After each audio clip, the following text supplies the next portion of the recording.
Hello and welcome to the first episode of the Soul of Books podcast, a hangout place for all the book lovers out there. Now, even if you aren't a big fan of books, bear with me because you just might like it. I'm your host and I hope you're having an amazing day.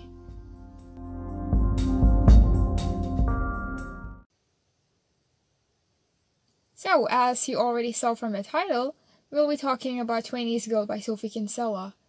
She's an international bestseller and is famous for her Confessions of a Shopaholic series, which, by the way, is quite amazing.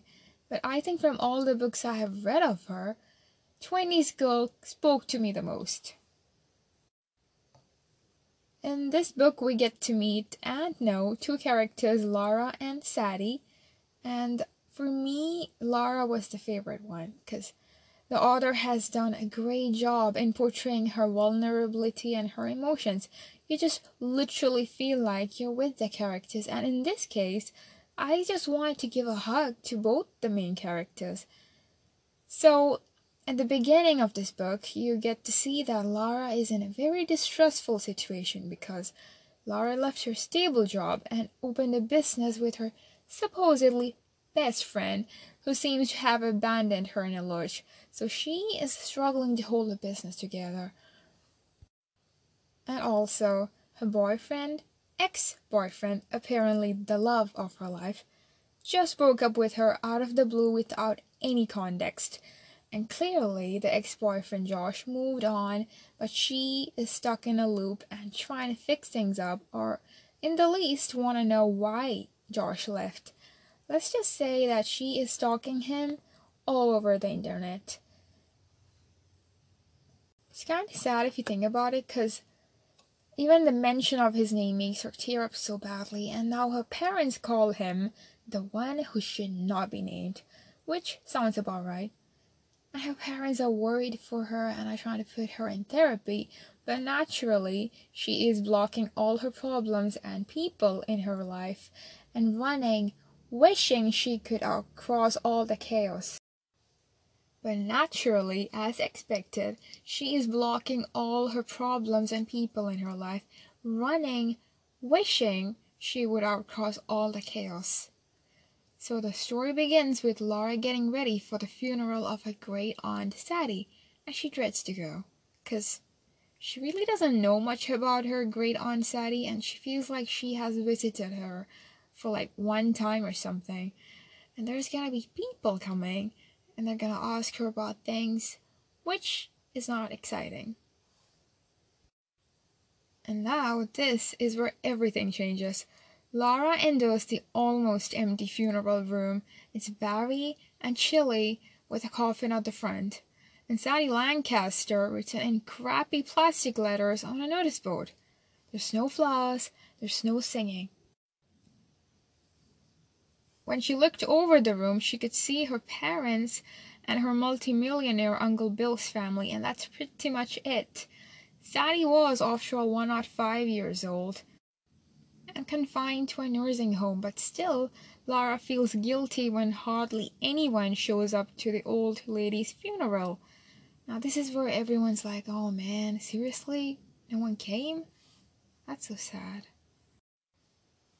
Her sadness quickly gives way to confusion, though, as first the voice and then the form of a 1920s flapper girl appears before her. And guess what? It's her dead great-aunt Sadie in her youth, and Lara is the only one she can communicate directly. Now, Lara's great-aunt Sadie has come back to haunt her as a flapper girl from the 20s. And Lara doesn't even believe in ghosts, but there this ghost is, and she can't escape it. Sadie has a mission for Lara, and she just won't stop pestering her about this old dragonfly necklace because Sadie cannot rest and move on, move on literally without it. There are so many twists and turns throughout this book as you watch two people in their 20s, but from very different times. And now, if you, like Lara, suddenly had a friend that only you could hear or see, what would you do? You could worry that your stressful life has tipped you over the edge and you have completely lost the plot big time, you could hide under your duvet hoping that all your misery would go away. Or you could have some fun. You could solve the mystery of the missing dragonfly necklace, make a fool of yourself many times, get your business back on its feet, and you could just discover the best friend you ever had. It's a story of an unlikely friendship, a story of fashion, love, dancing, and some cringingly embarrassing moments.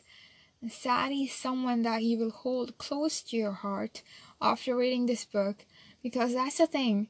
It's not a love story. It's not all about finding the missing dragonfly necklace. It's something more. It teaches you a lot of minor yet important values which we may have overlooked while leading life. And if you are looking for something lighthearted to read with some mystery, then this would be a great pick. If you have already read this book and you want to find something similar but not quite yet the same, then you should definitely check out If You Could See Me Now by Cecilia Ahern.